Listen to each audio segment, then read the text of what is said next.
Olá! Vamos estudar agora a anatomia do Excel. No fim deste vídeo, é esperado que saiba: 1. O que é um ficheiro ou livro de Excel? 2. Que tipo de dados podemos guardar numa folha de cálculo?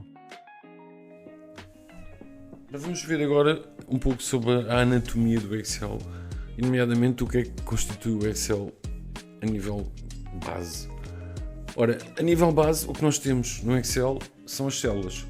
Ou seja, se olharmos para a nossa área de trabalho, vamos ver que cada uma destas quadrículas é uma célula. Isto é o elemento base do Excel.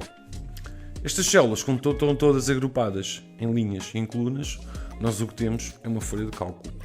Por sua vez, um conjunto de folhas de cálculo constitui um livro de Excel ou um ficheiro de Excel. Nós, por vezes, por questões mais simplistas, acabamos por chamar folha de cálculo ao próprio ficheiro Excel, quando sabemos que um ficheiro Excel pode conter uma ou mais folhas de cálculo, mas isto é um pormenor. As folhas de cálculo podem conter um X número de colunas e um X número de linhas. Na realidade, o número é este. São 128 elevado a 2 o número de colunas que podemos ter no ficheiro Excel. As linhas é uma fórmula parecida, são 128 elevado a 3 a dividir por 2. São 1.048.000 linhas que podemos ter no ficheiro Excel, que normalmente serve para todas as nossas necessidades. Depois, cada célula pode conter diferentes tipos de conteúdo. O conteúdo mais simples que nós podemos colocar numa célula é o texto, não carece de grande formatação, e o outro conteúdo a seguir, que já carece de muita formatação, são os números. E tudo aquilo que vocês veem aqui, na realidade o Excel guarda isto tudo como números. Para ele, pode ser um número, pode ser uma data, pode ser uma percentagem, pode ser uma moeda, pode ser uma hora. Para ele é igual, tudo são números. A única diferença é que há uns números com casas decimais e outros sem casas decimais. Isto quer dizer o quê? Quer dizer que eu, por exemplo, se for aqui, e acontece muitas vezes que nós estamos a trabalhar no Excel e de repente desformatamos um campo de data e vemos lá aparecer um número.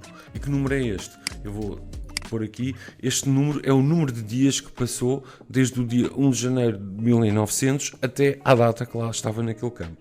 Okay? É assim que ele guarda as datas. As horas têm um esquema parecido. As horas são guardadas em formato decimal. Se eu, por exemplo, quiser pôr às 6 da manhã, posso chegar aqui e pôr ponto 25, que é um quarto de dia. Por exemplo, se vocês quiserem saber a que horas é que corresponde a 99% do dia, chegam aqui e põem ponto 99 e vão ver que é às 11h45, ou seja, às 11h45 já passaram 99% do dia.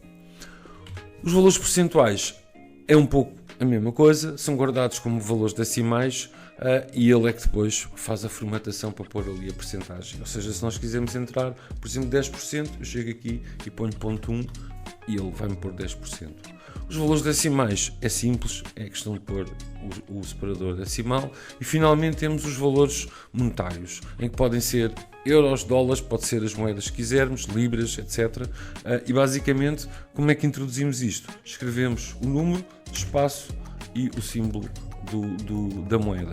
Ou até nem precisamos pôr espaço se quisermos, basta pôr seguido que ele também entende. E automaticamente ele começa a usar esta formatação. Depois temos nas células também a possibilidade de inserir hiperlinks.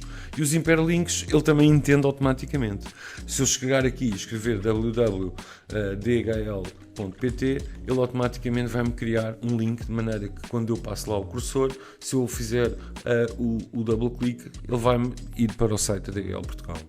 O e-mail é muito parecido. O e-mail apenas tem que escrever um e-mail válido, ele também reconhece que é um e-mail e automaticamente quando eu lá clicar, ele vai-me abrir o Outlook. E, portanto, estes são os três tipos básicos de dados que nós podemos colocar numa célula. Por outro lado, e este é, digamos, o valor mais importante do Excel, é que além de podermos colocar dados brutos, como são aqui estes casos todos, podemos colocar também fórmulas. E aqui as fórmulas, obviamente que é o potencial todo do Excel. Porquê? Porque estas fórmulas podem conter referências a outras células, como por exemplo está aqui neste exemplo, é a célula D4 mais a célula H4. Não se esqueçam sempre que as células são sempre compostas pela referência da coluna e a seguir o número da linha. E portanto esta é uma das hipóteses que eu posso usar para construir uma fórmula, mas também podia ter aqui outra hipótese que era chamar uma função, ok? Portanto, as fórmulas podem ser apenas referências a células ou podem ser, inclusive, referências a funções. E, por exemplo, eu podia escrever, em vez daquilo que escrevi ali, podia escrever que era a soma deste mais a soma deste e fechar os parênteses e tinha exatamente o mesmo resultado.